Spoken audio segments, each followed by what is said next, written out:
Mga taga-Roma Kapitulo 1. Mula kay Pablo na isang alipin ni Jesu Kristo, tinawag upang maging apostol at hinirang upang mang-aral ng magandang balita ng Diyos. Ang magandang balitang ito na ipinangako niya noong una pa man sa pamamagitan ng mga propeta, at sinasabi sa mga banal na kasulatan, ay tungkol sa kanyang anak, ang ating Panginoong Jesu Kristo. Tungkol sa kanyang pagiging tao, siya'y ipinanganak mula sa lahi ni David.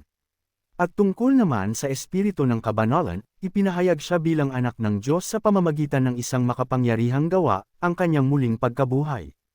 Sa pamamagitan niya, tinanggap namin sa Diyos ang kaloob na maging apostol alang-alang kay Kristo, upang ang mga hentil ay akayin sa pananampalataya at pagsunod sa Kanya. Kayo'y kabilang sa mga tinawag na maging mga tagasunod ni Jesu Kristo. Sa inyong lahat na nasa Roma, mga minamahal ng Diyos at tinawag upang maging banal, sumainyo nawa ang pagpapala at kapayapaang mula sa Diyos na ating Ama at sa Panginoong Jesu Kristo. Ang pagnanais ni Pablo na dumalaw sa Roma.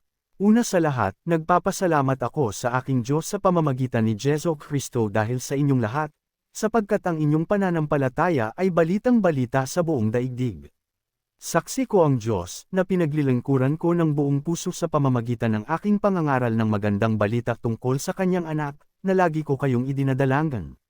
Lagi kong hinihiling na loobin nawa niyang ako'y makapunta riyan sa inyo.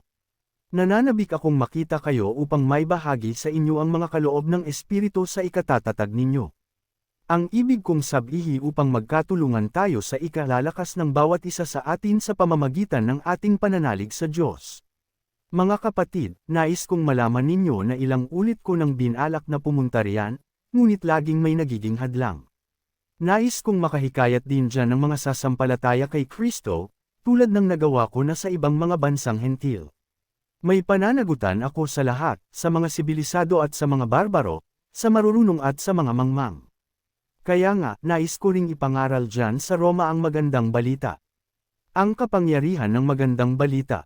Hindi ko ikinahihiya ang magandang balita, sapagkat ito ang kapangyarihan ng Diyos para sa kaligtasan ng bawat sumasampalataya, unay sa mga Hudyo at gayon din sa mga Griego. Sapagkat ipinapakita ng magandang balita kung paano ginagawang matuwid ng Diyos ang isang tao, at ito ay sa pamamagitan ng pananampalataya buhat sa simula hanggang sa wakas. Tulad ng sinasabi sa kasulatan, ang itinuring na matuwid ng Diyos sa pamamagitan ng pananampalataya ay mabubuhay. Mga kasalanan ng sangkatauhan. Nahahayag mula sa langit ang puot ng Diyos laban sa lahat ng kalapastanganan at kasamaan ng mga taong dahil mismo sa kanilang kasamaan ay hinahadlangan ang katotohanan. Sapagkat ang maaaring malaman tungkol sa Diyos ay maliwanag, dahil iyon ay ipinapahayag sa kanila ng Diyos. Mula pa nang likhain ng Diyos ang sanlibutan, ang kanyang likas na hindi nakikita, ang kanyang kapangyarihang walang hanggan at ang kanyang pagka-Diyos, ay maliwanag na inihahayag ng kanyang mga ginawa. Kaya't wala na silang may dahilan pa. Kahit na alam nilang may Diyos, siya'y hindi nila pinarangalan bilang Diyos, ni pinasalamatan man lang. Sa halip, naghaka-haka sila ng mga bagay na walang kabuluhan kaya't nagdilim ang hanggal nilang pag-iisip. Sila'y nagmamarunong ngunit lumitaw na sila'y mga hanggal. Tinalikuran nila ang kaluwalhatian ng Diyos na walang kamatayan, at ang sinamba nila ay mga larawan ng mga taong may kamatayan, ng mga ibon, ng mga hayop na may apat na paa, at ng mga hayop na gumagapang. Kaya't hinayaan na sila ng Diyos sa kanilang maruruming pagnanasa hanggang sa hindi na nila mapigil ang paggawa ng kahalayan sa isa't isa.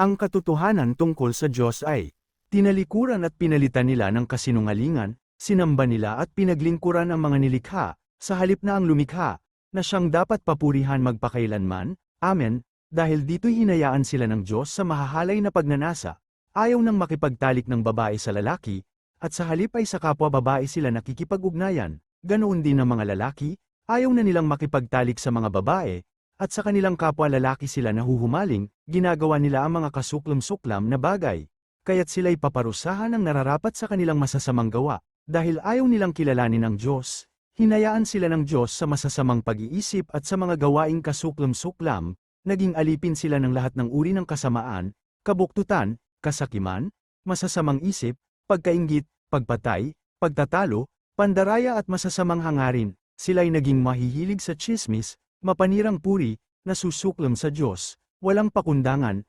mapagmataas, mayayabang, mapagkathanang kasamaan, at suwail sa magulang, sila'y naging mga hanggal, mga taksil, mga walang puso, at di marunong lumanggap sa kapwa, nalalaman nila ang utos ng Diyos na dapat mamatay ang mga gumagawa nito.